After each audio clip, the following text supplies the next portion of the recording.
Instead of descending down the same route and back to the trailhead from the summit, they followed the path descending the other side of the hill. Pictures and timestamps later in the afternoon confirmed this, with the last one being at 1:54 p.m.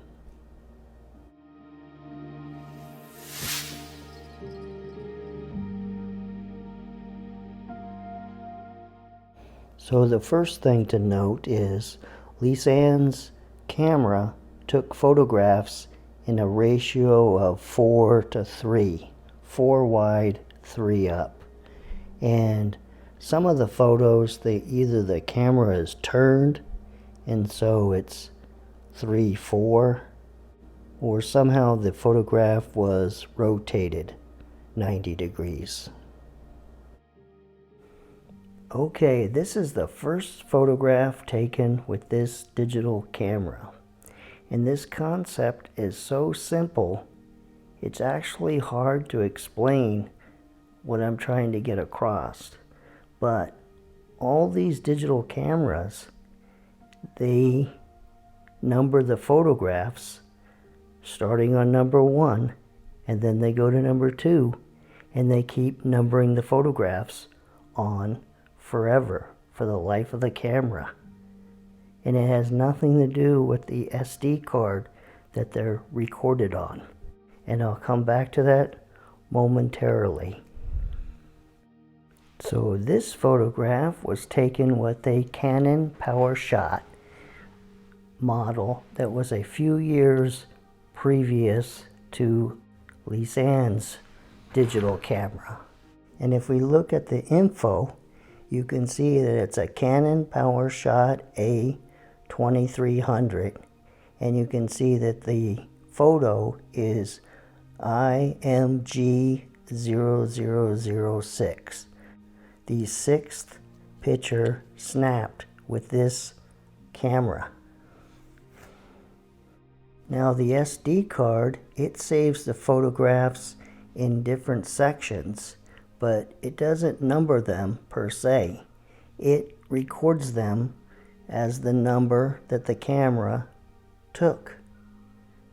So saying that in different words, if you took 100 photos and then you put this SD card in your camera, it would record it as photo 101 and 102 and so forth. Or the SD card is not where you're getting the photo number. It's from the camera. And if you delete a photograph from the SD card, the camera still continues to count from the last photo that you took. So it doesn't delete that number. For example, if you take 1 picture and then 2 pictures, and then you delete 3, 4, and 5, the next number photo will be photo 6. It doesn't go back to 3.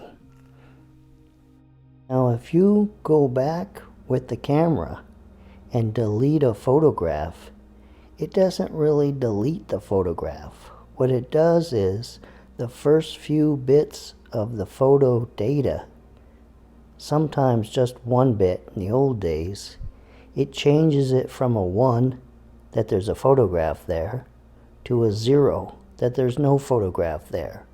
But all the information after that bit is still recorded. So computer specialists can come and change that 0 back to a 1 and see that deleted photograph.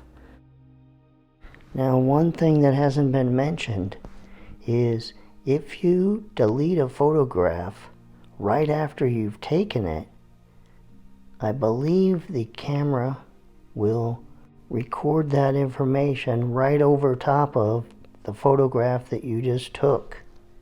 But if you take several photographs and then go back and delete that photo several photos back, it will not rewrite over that data, and so you can recover that photo.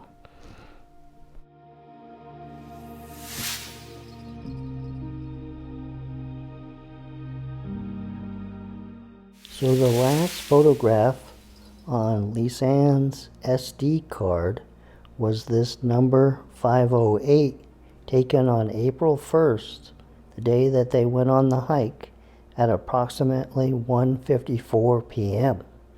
After that point, there was no photographs taken for more than a week, except that 509 photograph. And then it picked up at photograph 510, which we don't have available to us. And then the next photo was 511, this photograph here, that was taken approximately 1:30 a.m. in the morning.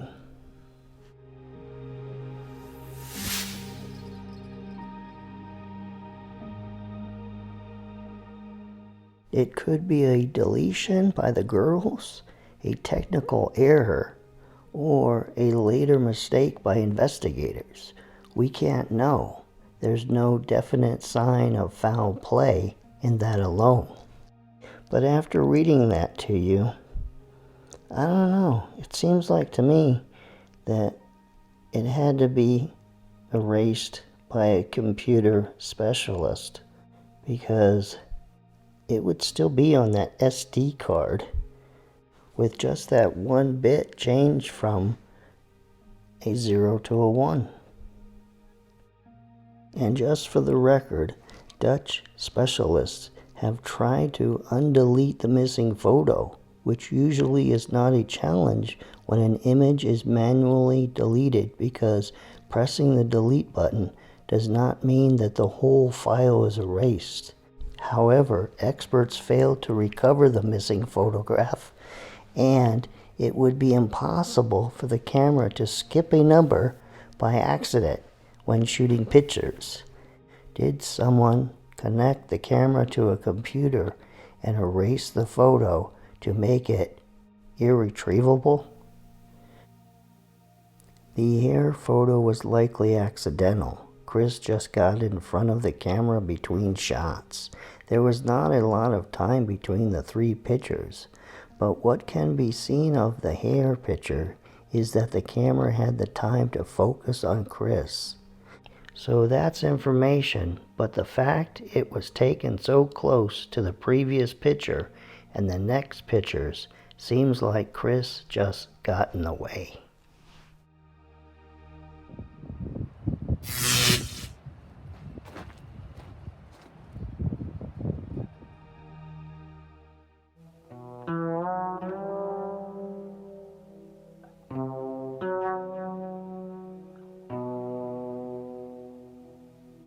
Well, this ends this episode of Unsolved, and we'll come back to this case again in a week or two. And tomorrow on Sunday, there'll be an episode about the Zodiac Killer case. So I'll see you then.